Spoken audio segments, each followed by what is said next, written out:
కాళేశ్వరం విచారణను సీబీఐకి అప్పగించాలని డిమాండ్ చేశారు బీజేపీ నేతలు. కాళేశ్వరం ప్రాజెక్టులో మొదటి నుంచి చివరి వరకు అవినీతి జరిగిందన్నారు. వేల కోట్లు దోచుకోవడానికే కేసీఆర్ కాళేశ్వరం ప్రాజెక్టు కట్టారని ఆరోపించారు. ప్రతిపక్షంలో ఉన్నప్పుడు కాళేశ్వరంపై అనేక ఆరోపణలు చేసిన కాంగ్రెస్ ఇప్పుడెందుకు కేసీఆర్ను తప్పించే ప్రయత్నం చేస్తుందని ప్రశ్నించారు బీజేపీ లీడర్స్. కాళేశ్వరం విచారణను సీబీఐకి ఎందుకు అప్పగించడం లేదో కాంగ్రెస్ సర్కార్ స్పష్టం చేయాలని డిమాండ్ చేశారు బీజేపీ ఎంపీ డీకే అరుణ. కాళేశ్వరం అవినీతిని బయటపెట్టాలని బీజేపీ ఎప్పటి నుంచో డిమాండ్ చేస్తోందన్నారు. ప్రాజెక్టు నిర్మాణంలో ఎంతమంది అధికారులు నేతలు ఎంతెంత దోచుకున్నారో తేల్చాలని అన్నారు. హనుమకొండలో ప్రధాని మోదీ 11 ఏళ్ల పాలనపై నిర్వహించిన కార్యక్రమంలో పాల్గొన్నారు ఎంపీ డీకే అరుణ. కాళేశ్వరం పైన అవినీతిని బయటకు గక్కిస్తాం, అవినీతిని బయట పెడతాం, వాళ్ళని జైలుకు పంపిస్తాం, మాకు అధికారం ఏంటి అని అడిగిండు. ఇప్పుడున్న ముఖ్యమంత్రి అదే మాట మాట్లాడి అదే పాట పాడిండు. మరి ఇవాళ ఎందుకు దాని మీద సిబిఐ ఎంక్వైరీకి వీళ్ళు ఆదేశించడం లేదు, ఎందుకు దానికి అలో చేయడం లేదు? ఇమ్మీడియట్గా సిబిఐ ఎంక్వైరీ చేయాలని చెప్పి కేంద్ర ప్రభుత్వానికి రాయండి. దొంగలు గట్లు పంచుకున్నట్టు మీరు పంచుకున్నటువంటి వాళ్ళు ఈరోజు అది బెట్టబయలు చేయడానికి ఇటువంటి డ్రామాలు ఆడడం మానేసి మేము అప్పటికిప్పటికి కట్టుబడిన ఇదే మాట మీద ఉంది భారతీయ జనతా పార్టీ. ఎన్నికల ముందు కాళేశ్వరం మీద అది ఏటీఎంగా మారిందని అనేక సార్లు మేము ఆరోపించినాం.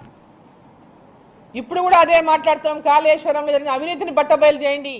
దళితుల అక్రమ కేసులపై పార్లమెంట్లో ప్రస్తావిస్తానని అన్నారు ఎంపీ కొండా విశ్వేశ్వర్రెడ్డి.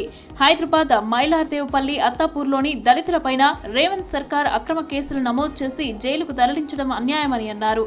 చంచల్గూడ జైల్లో ఉన్న హిందూ దళిత కార్యకర్తలను పరామర్శించారు ఎంపీ.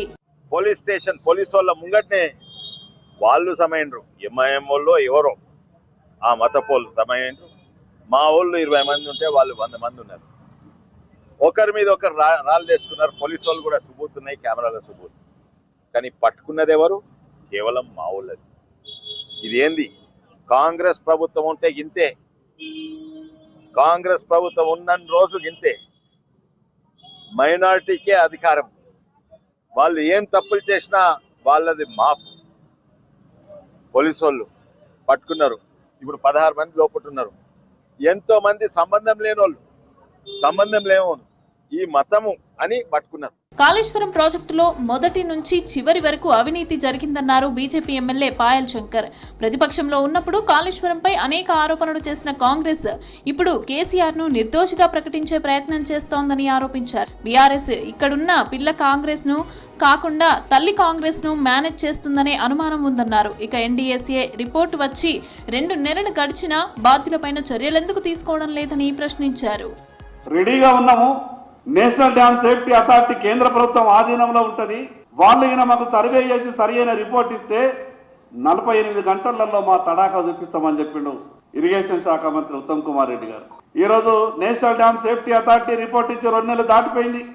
ఏమైనా 48 గంటలు, 48 గంటలలో దోషుల మీద చర్యలు తీసుకుంటాం, కేసులు పెడతాం, కటకటాల్లోకి లోపలేస్తామని చెప్పినటువంటి మీరు ఈరోజు national dam safety authority report ఇచ్చిన తర్వాత 2 నెలలు దాటిన తర్వాత కూడా మీరు తీసుకుంటున్నటువంటి చర్యలేమో ఇప్పటిదాకా చెప్పేటటువంటి ప్రయత్నం చేయలేదు. కాళేశ్వరంపై కమిషన్ పేరుతో కాంగ్రెస్ ప్రభుత్వం కాలయాపన చేస్తోందన్నారు బీజేపీ నేతలు.